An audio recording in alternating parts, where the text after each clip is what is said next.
everybody. Welcome back to the Ohio State Sport Management YouTube channel. Today's guest is Dr. Brian Turner, who is currently a professor of sport management at Ohio State. So thank you for joining us all today. We really appreciate it. Well, thanks, everyone. I get the most interviewees out of all of our series, so thanks. Can you give us a description of your education and your career journey so far? Sure.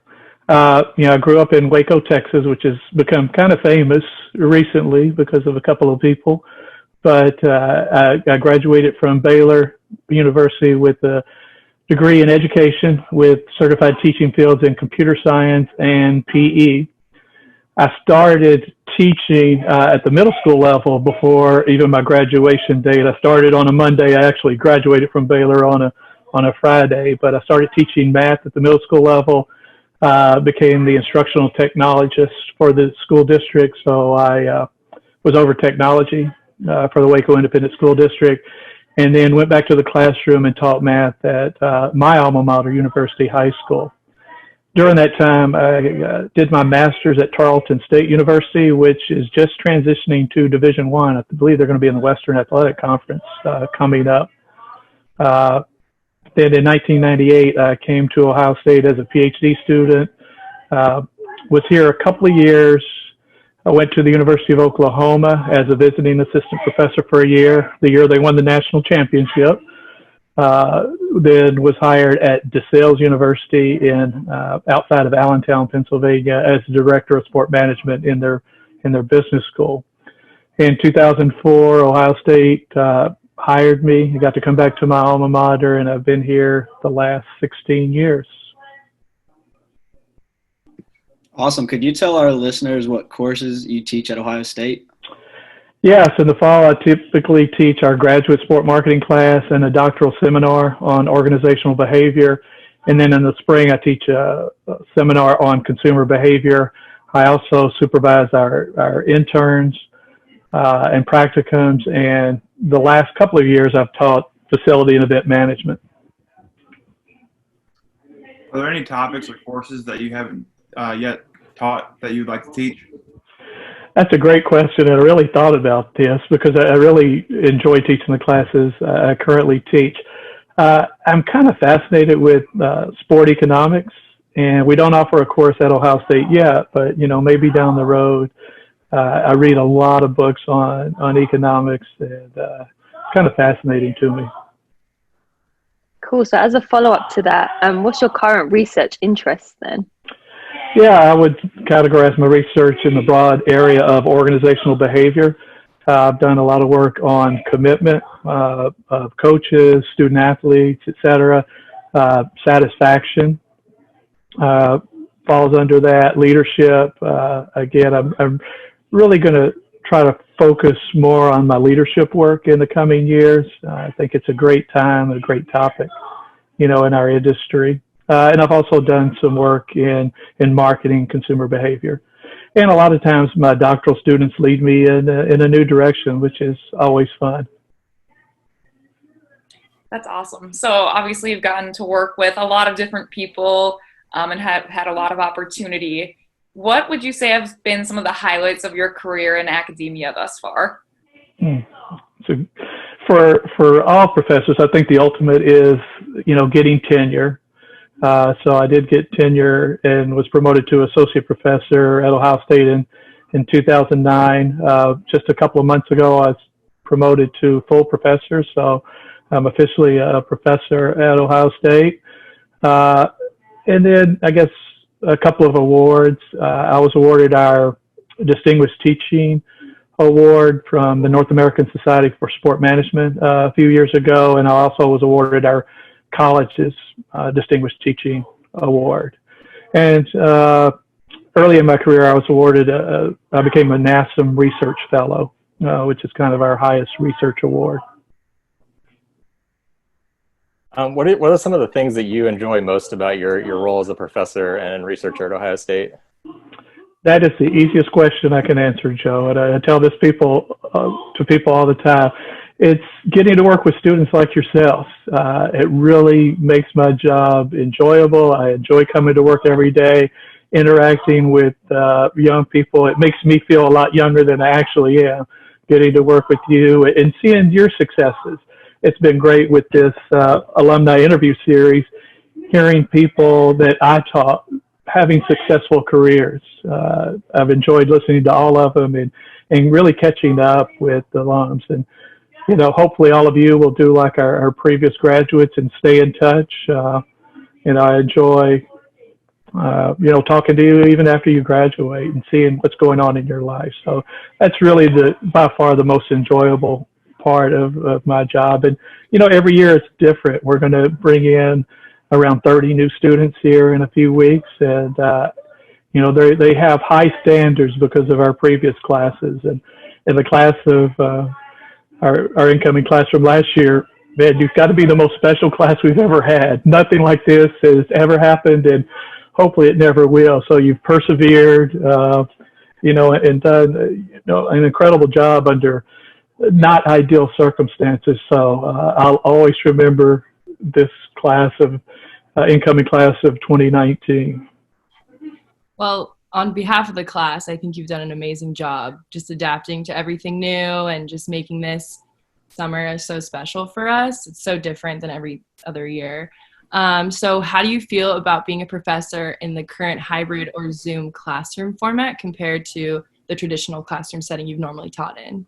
Yeah, and all of you have had me in class, so you know I like to talk a lot. I like to interact. I do miss that. We can do it somewhat on Zoom, but I really miss, you know, walking around the classroom and talking to all of you in your groups and individually, you know, what we're doing in class. So I had never had a Zoom meeting until probably this happened. I think we did bring in guest speakers in the spring for the first time on Zoom, but this was my first time. I've actually enjoyed it. It's made me rethink the way I do things. So I guess that's kind of a positive aspect. If I had a preference of in-person or hybrid or Zoom, absolutely in person. The interactions, you know, are so important, you know, to me, and I think it's important to the students, you know, getting into this profession where those personal skills are vital to your success. So kind of going off of that, how do you see the field of sport management changing and evolving over the next couple of years? Yeah, another great question. You know, I wish I had a crystal ball and could say this was going to happen. We don't know when we're going to get back to even semi-normal. But I will say this, the pandemic, I think has caused a lot of us to evaluate, you know, the way we've been doing things. And I think this is going to be the case with college athletics and pro sports, where you have time to sit back and say, well, what we were doing the right thing? And so it's given us a chance to maybe change things up, make it more efficient, make it better for those involved. You know, at the college level, our student athletes are the primary stakeholders. Are we doing the best we can for those student athletes? So kind of a roundabout of answering your question. Yeah, I hope we come out of this stronger and with new ideas. Maybe some of the things we've done in the past weren't necessarily the best. And as I said earlier, I think it has caused me to evaluate, you know, my teaching, to change things up and to better adapt to our students. We were all incoming graduate students this program. What are some advice you would give the incoming graduate students? Yeah, my daughter, who's going to be a freshman at Purdue in a few weeks, she's been on a virtual internship conference with the Golden State Warriors, and they've had some great speakers. One of our alums was one of the hosts of one of them. And the best advice I heard was wake up every morning as if you have a job. You know, don't, you know, just kind of wait around and just, you know, watch TV. Prepare yourself for your next step during this time. So when you wake up in the morning like you have a job, well, your job right now is to improve yourself, to look for that next job, take advantage of professional development opportunities. And that would be my advice during this time. I know it's tough because most of our sports aren't playing. There aren't a lot of opportunities. There's been a lot of hiring freezes at colleges and throughout. But prepare yourself for when things get back to normal. Use this time to do that. I guess overall the advice is, use this as a professional development opportunity. Cool. So following up from what you just said, wake up as if you have a job every day. What advice would you give graduating students who are now going into the working world with the whole pandemic? What would you advise them? Yeah, I mean, I feel for you. It's obviously unprecedented times. You think things that might happen in the future. Nobody could have ever predicted this in their wildest dreams. Hang in there. It's going to get better. Learn new skills. I've talked to several students who have, expanded, their skill set by learning stuff like Photoshop. Reading a lot about the industry is always a good thing. And I think, I had you subscribe to the Front Office Sports daily newsletter, and hopefully you're keeping up with things that are going on in the sports world. Yeah, definitely super important to keep up with that and keep improving daily.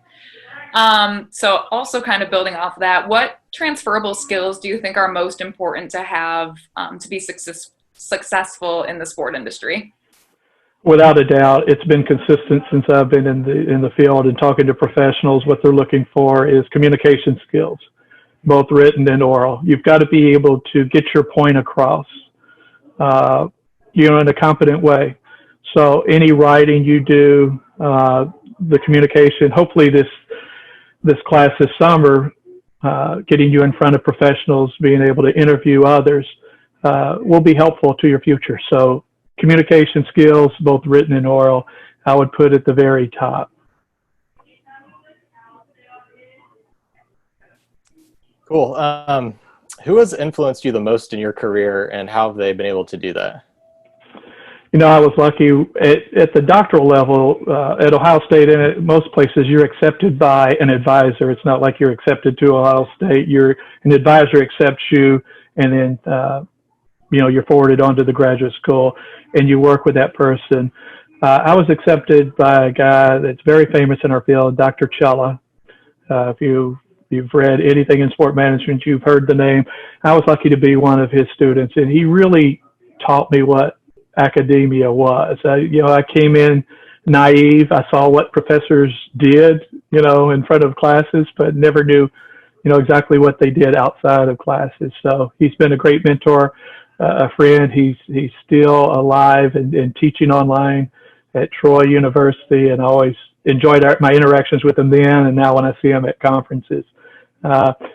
In the field of sport management, he is the guru, and I was lucky to have him as my advisor. Sweet. So what role do you see academia playing in furthering the conversation and making positive changes when it comes to race and inequality? Inequality. Yeah, great question. And this is where I think colleges, this is what we do. We have open forums where these issues can be discussed. We have classes where students can be exposed to different cultures in a variety of ways. And so I think colleges really need to take the lead in these open discussions. We've had several, being in the College of Education and Human Ecology, I've attended several virtual sessions this summer, and I think we're going to continue to do so. Our Dean Pope Davis, is very much a proponent of putting these issues in front of everyone. So I think colleges can and should be the leaders, in getting this dialogue going. That's great. So now we got a couple of fun questions for you, Dr. Turner. So all right. The first one, so when you aren't teaching, researching, and writing, what do you do for fun? What are some of your hobbies? Wow. This summer it's been being on Zoom calls, but, besides that, I have a daughter, as I said, who's going to Purdue, in 10 days or 11 days now, she'll move in. But, following her sports career, it's been fun. I was always at soccer games on Tuesdays and Thursdays in the fall, and then basketball on Tuesdays and Fridays throughout her high school career. So that took up a lot of time. This summer, I've watched more Netflix than I ever would have imagined. We have family movie nights pretty much every night, and we're ending by watching all of the Marvel Universe shows on Disney Plus. So we are watching them in order, not of when they were made, but when their time frame during the show. So it's been neat following, watching all of those shows, which have been fantastic. So watching Netflix, I guess, would be my hobby. Haven't been outside as much as I would like, but that's what we've been doing this summer. And just having the great family. It is great family time watching these movies together. Dr. Turner, you mentioned being around Columbus for a while. Do you have a favorite food or restaurant that's unique to Columbus? Yeah, for those who are watching or listening who haven't been to Columbus, Columbus is like a foodie capital. It is unbelievable food here. Pinpointing one would be hard. Let me give you a couple. More of a fast food. I love City Barbecue. It's the closest to barbecue that we have here that what I had in Texas. Probably regular restaurant, The Barn, one of Cameron Mitchell's out in Gahanna, New Albany area. All of Cameron's restaurants are great. He's an alum of our college, actually. But, yeah, there are so many. Just really depends on what you want to eat.